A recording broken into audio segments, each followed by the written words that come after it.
ISIS, several attacks there killed over 150 people in both Jabal and... Another bloody and horrifying day in Aleppo. The difference is, this time we got to experience it firsthand.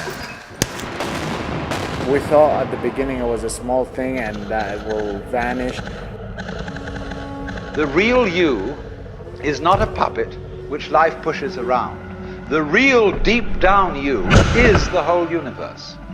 You are something the whole universe is doing in the same way that a wave is something that the whole ocean is doing. I miss my friends, I miss my family, the food, the beach. It's a historical city. There is a lot of ruins there. There is a lot of history that is involved, like mixed up between the modern life and the old life. I miss the chats with my friends. I miss the chats with my family, the gatherings. I miss the coast. I miss the sea. I miss everything about my city. I miss like a lot of things. Did you think about going back home when the war started?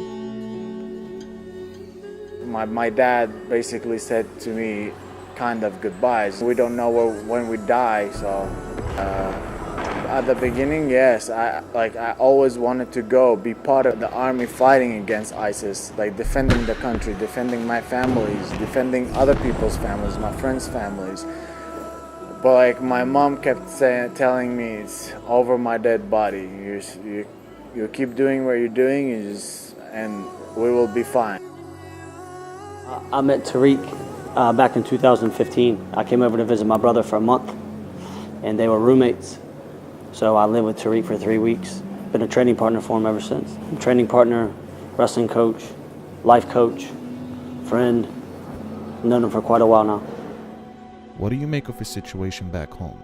Man, had a pretty rough I guess maybe upbringing isn't the word, but he's been around a lot of shit. He's seen a lot of stuff. So for him, I know his biggest issue has always been the visa. You know, there's been about 3-4 times now where he's been halfway through camp, 75%, 80% done with camp, and then he can't get a visa to fight. So that's very shitty, very unfortunate for him. But I guess there's some things you can't control. So, but for him, you feel horrible. You know what I mean? You watch somebody put in countless hours, day in and day out for weeks on end, for months on end, and then at the last second, you know, when you're getting ready to, you know, let your hard work show and speak for itself, you can't get something done because of a visa issue. So I do feel for him in that scenario, in that situation. That's a shitty way to go out.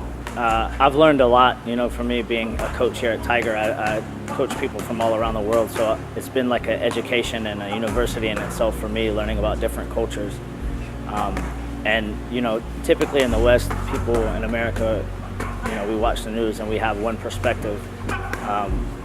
But I've learned a lot from Tariq about that. You know, he's grown up in that environment. The stuff that we see on TV, he's lived it on a daily basis.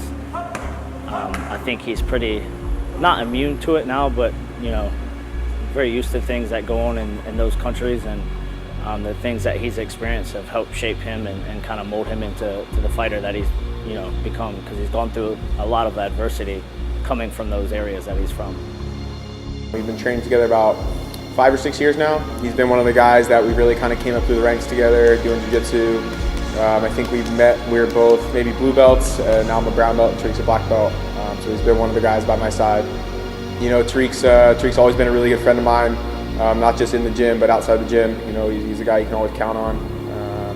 And he's always there despite his own issues. He's kind of gone through, being Syrian, he's kind of gone through his own issues outside of fighting with the war going on, and that affects him personally, not only with his family, but visas and getting fights in different countries. And, you know, I can't even really imagine the situation. He always kind of puts on a smile and shows up to the gym and works hard, and you know, it's hard for me to relate to the situation he has, and yet he's always shows up and is looking ready for the next fight. So it's quite inspiring to have him, not just as a teammate, but as a friend, fighting for that Abu Dhabi Warriors belt. And I think he's going to go get it and show the world Doesn't matter where you're from or what situation you have going on at home, you could perform at your best.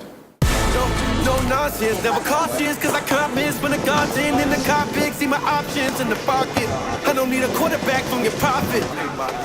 Not a conflict in my conscience, comments never stopped him. Optics for the Godhead, I'm 92 Compton. Ride for the king, dodge this when we charging. I'm not the bacon, I'm not the paper, I'm not the sales, I'm not the likes, I'm not the favorites, I'm not the streams, I'm not the cable, I'm not gonna fight for seats. I'm fighting next in May 3rd in Abu Dhabi, UAE, and it's a new promotion. I never fought for them before.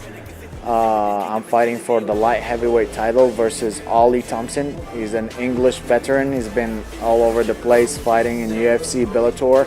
I'm excited, I'm ecstatic, I'm super happy about this opportunity. I look at it as an opportunity for me to prove myself. He's the best that I've seen him, you know. I know I've only been around for the past 2 years, so I've seen 3-4 of his fights, but from what I can see, I think he's the best that I've ever seen.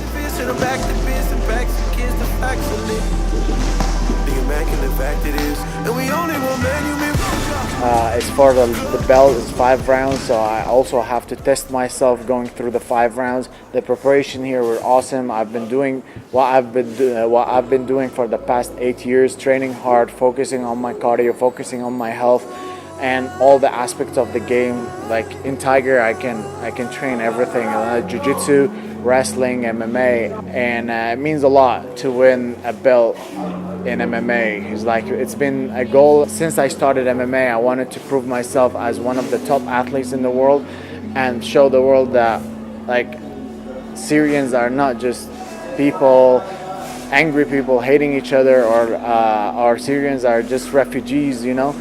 Because most of the world now look at us as refugees or people fighting each other for nothing or hating each other, but we're not like that. Syrians never been like this. Syrians are the most welcoming, lovely people in the world, and I'm one of the persons that I really want to represent and show the world who actually we are, and hopefully I win the belt.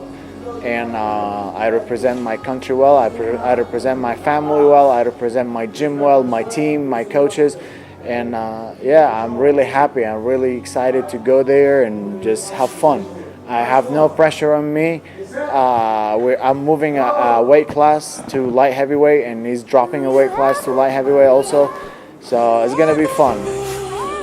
What life would be, where you will go after you die. Do you ever think what life would be, where you will go? You ever sit back and get a little too high? Start thinking what happens to you when you die? Does your soul rest where your coffin is? Or is death just a metamorphosis? So yeah, I've known Tariq since 2012. He came here. Actually, no, the first time I met him was actually years ago. He was having his second MMA fight. I think he was fighting in Cage Warriors at the time. And we met backstage. I was a purple belt. I was doing the filming backstage. And then a couple of years later, he actually came out to Tiger Muay Thai. And we met again. And he ended up staying here. And we've been training together all these years ever since. So he was a blue belt when he first came here. And since then, he's leveled up so much. His wrestling is very high level. His jiu-jitsu is very good now. He just got his black belt recently, and he just continues to grow all the time. You know, he's a very accomplished MMA fighter, but he could have a career in jiu-jitsu as well. You know, his grappling is at high level. So yeah, he's a good guy, trains hard. He's a very good friend of mine. Time to find data to my third eye, give me your bird's eye view. Focus till my ghost is on the curve by you. Watching you more on my depth like I'm lost in time. But I'm with you even if I don't cross your mind.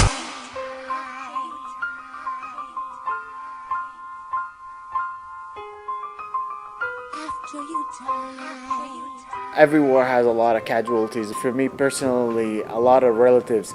A lot of friends that I grew up with, that I studied with, that I had a lot of memories with, history, people that I shared school, study desks with.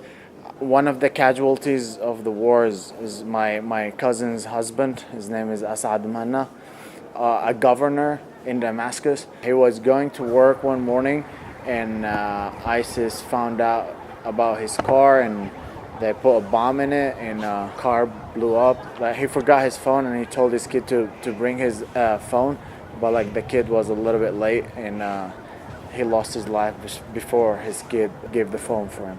Thinking about it or like destroying myself thinking about it, because I always the feeling of guilt kept hunting me for so long that I need to be there with my friends, defending my city, defending my country.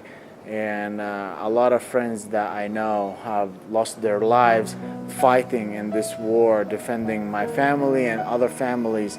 Rockets were dropping a few kilometers away from my home. Suicide bombing in my city, so like my dad basically said to me goodbye.